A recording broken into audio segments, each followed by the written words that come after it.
बहुत सारे साथी जो जन सुराज में जुड़े हुए हैं, उनको लगता है, उनमें से बहुतों को ऐसा विश्वास है कि अगर प्रशांत किशोर चुनाव लड़वा रहे हैं तो सफलता निश्चित मिलेगी।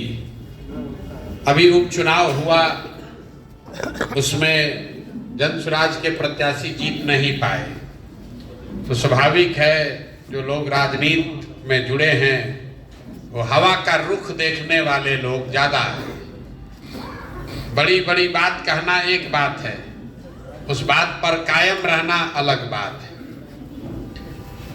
जब हम अकेले पैदल चलना शुरू किए थे तो इसी कैंपस के किसी एक रूम में 2 आदमी, 4 आदमी, 5 आदमी को मिलकर एक एक ईंट करके ये बड़ी भीड़ इकट्ठा की गई है।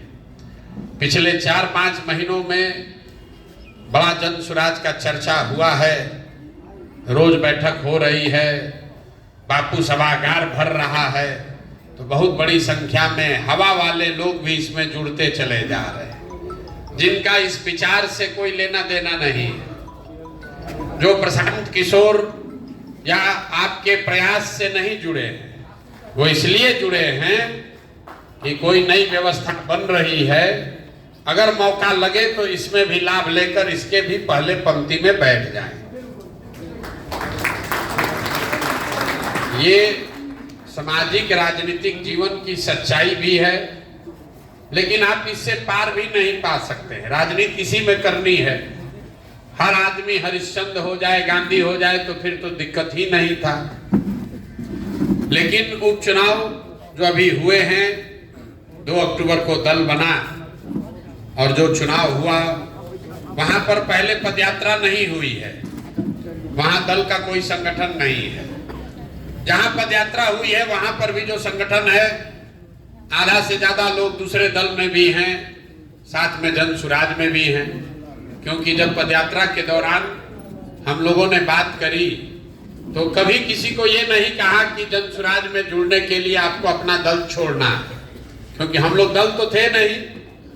हम लोगों ने ये कहा कि अगर आपको बिहार में व्यवस्था बदलनी है, नई व्यवस्था बनानी है, जन सुराज की विचारधारा अगर आपको पसंद है तो आप जन सुराज से जुड़िए, इस विचार को समझिए। ये पर्चा फाड़ने का अभियान नहीं है।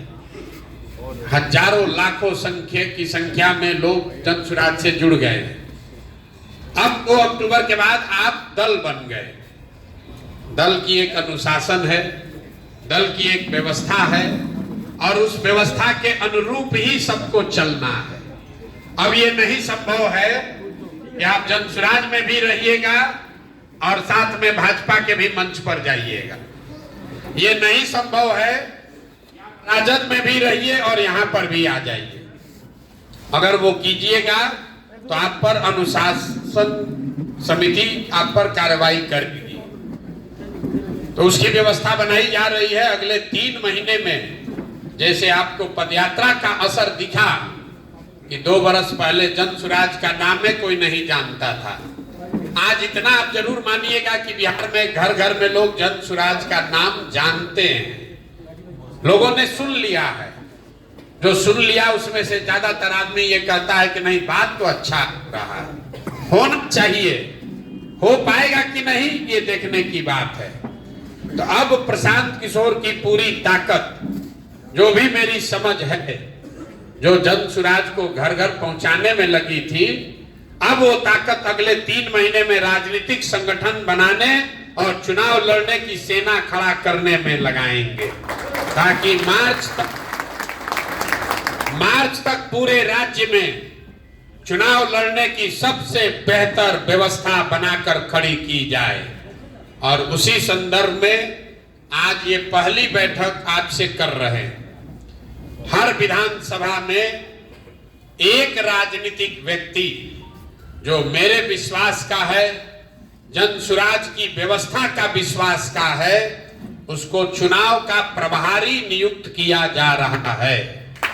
अगले 15, अभी खरवास का महीना चल रहा है, अभी तो कोई शुभ काम होगा नहीं, लेकिन शुभ काम करना है तो उसकी तैयारी अभी से शुरू कर रहे हैं। 15-16 जनवरी को ऐसे 10-12 बैठकों के बाद 243 ऐसे साथियों को चिन्हित करके उनका नाम, उनकी जिम्मेवारी घोषित की जाएगी जो चुनाव नहीं लड़ेंगे। स्वेच्छा से कहेंगे हमको चुनाव लड़ना नहीं है, हम फुलपरास में चुनाव लड़वाएंगे, हम दरभंगा में चुनाव लड़वाएंगे, हम कल्याणपुर में जन सुराज के चुनाव के प्रभारी बनेंगे। जो व्यक्ति भी चुनाव का एक प्रभारी बनेगा, अब चुनाव से संबंधित उस विधानसभा में जो भी निर्णय लिया जाएगा, चाहे वो निर्णय प्रत्याशी के चयन का हो या वहां के प्रचार की व्यवस्था का हो या चुनाव के दौरान बूथ कमेटी बनानी हो या चुनाव के दिन वोट का पैसा देना है, वो सारी व्यवस्था उसी संयोजक के माध्यम से किया जाएगा। वो कोई व्यक्ति, हमारे साथ काम करने वाला कोई प्रोफेशनल व्यक्ति नहीं होगा, आप जैसा कोई व्यक्ति होगा जिसको चुनाव क्षेत्र का प्रभारी घोषित किया जा रहा है, जो वहां के चुनाव समिति को ऑर्गेनाइज करेगा। मान लीजिए कि समस्तीपुर में सराय रंजन एक विधानसभा है, तो जो सराय रंजन का प्रत्याशी जब होगा तब होगा, वो तो मई में घोषित होगा, मई जून में प्रत्याशी घोषित किए जाएंगे। लेकिन 15 जनवरी को ये घोषित कर दिया जाएगा कि सराय रंजन के चुनाव का प्रभारी कौन होगा। अब जितने लोग सराय रंजन से जन सुराज के बैनर के तहत चुनाव लड़ना चाहते हैं, वो एप्लीकेशन आकर हमको दें, अध्यक्ष को दें, ऑनलाइन भरें, लेकिन एक उसको जाकर वहां के चुनाव प्रभारी को भी अपना एप्लीकेशन देना पड़ेगा। अगर एक विधानसभा से 10 लोग चुनाव के प्रत्याशी हैं, वो 10 को चुनाव प्रभारी के पास अपना एप्लीकेशन देना पड़ेगा और आपके साथ एक चुनाव समिति का गठन किया जाएगा, जिसमें सारे, आपको छोड़कर बाकी सारे सदस्य पदेन होंगे। मतलब अगर आप जिस विधानसभा में हैं